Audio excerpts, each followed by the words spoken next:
Good morning, merry Christmas to all. এই যে সকাল সকাল রুহি চলে এসছে ও সান্টার কাছে গিফট কালেক্ট করতে। প্রথমে খাটের মধ্যে গিফট না দেখতে পেয়ে একটু মুডটা অফ হয়ে গেছিলো, তারপর এত কিছু পেয়ে ম্যাডাম অনেকটাই খুশি পেয়েছিল। হলা হোপ, তার সাথে অনেক কিছু দেখতেই পাচ্ছ, চকলেটস থেকে শুরু করে সব।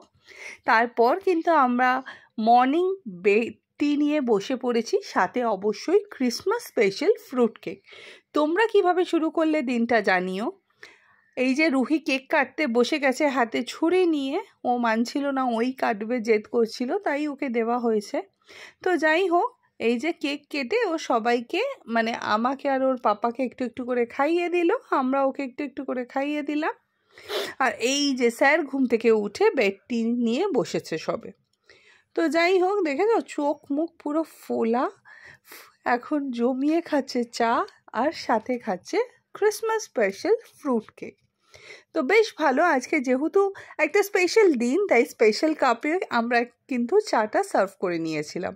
তারপর অনেকটা সময় চলে গেছে, লাঞ্চ করে আমি আর হিমাশিস একটা কাজে বেরিয়ে পড়েছি। দেখতেই পাচ্ছ অনেকটাই দূরে গেছিলাম, প্রচণ্ড ঠান্ডা লাগছিল আর আস্তে আস্তে সন্ধে হয়ে গেছে। আর সন্ধেবেলায় এই চার্চের সামনে দিয়ে পাস করছিলাম, তাই তোমাদের জন্য একটু ক্যাপচার করলাম। দেখতেই পাচ্ছ ক্রিসমাসের জন্য যথেষ্ট ভিড় আর সামনে মেলা ছিল। এটা বারুইপুর চার্চ। তারপর তাড়াহুড়ো করে আমরা হেসে ভিড় ঠেলে বাড়িতে ক্রিসমাস পার্টির জন্য কিন্তু প্রিপারেশন নিয়ে ব্যস্ত হয়ে পড়েছি। তো কিছুটা রেডি করেই গেছিলাম। এটা হচ্ছে আমাদের বাড়িতে ক্রিসমাস স্পেশাল বাচ্চা পার্টির জন্য আমরা বানিয়েছিলাম তন্দুরি। অসাধারণ ছিল টেস্টটা। এই প্রিপারেশনটা আমিই করেছি, ম্যারিনেশন অ্যান্ড এভরিথিং। আর এটাকে রোস্ট করছে আমার ভাসুর আর হিমাশিস দুজনে মিলে। হিমাশিসের হাতটা একটু পুড়ে গেছিলো। তো যাই হোক, খেতে কিন্তু যথেষ্ট টেস্টি ছিল। তার সাথে অবশ্যই ছিল স্যালাড আর গ্রিন চাটনি। এই যে দেখতে পাচ্ছ বাচ্চা পার্টির নিজের নিজের টেংরি নিয়ে খুবই খুশি। তার সাথে এসেছিল হিমাশিসের একটা ফ্রেন্ড, বহুদিন বাদে এলো। তার ওয়াইফ এই যে হাই করছে তোমাদের, আর তার পুচকি বেবিকে নিয়ে এসছিল। হঠাৎই একটা সারপ্রাইজ ভিজিট ছিল, বহু দিন পর, মানে প্রায় বলতে পারো 5-6 বছর পর এলো। তো যাই হোক, খুব সুন্দর কাটালাম সন্ধেটা।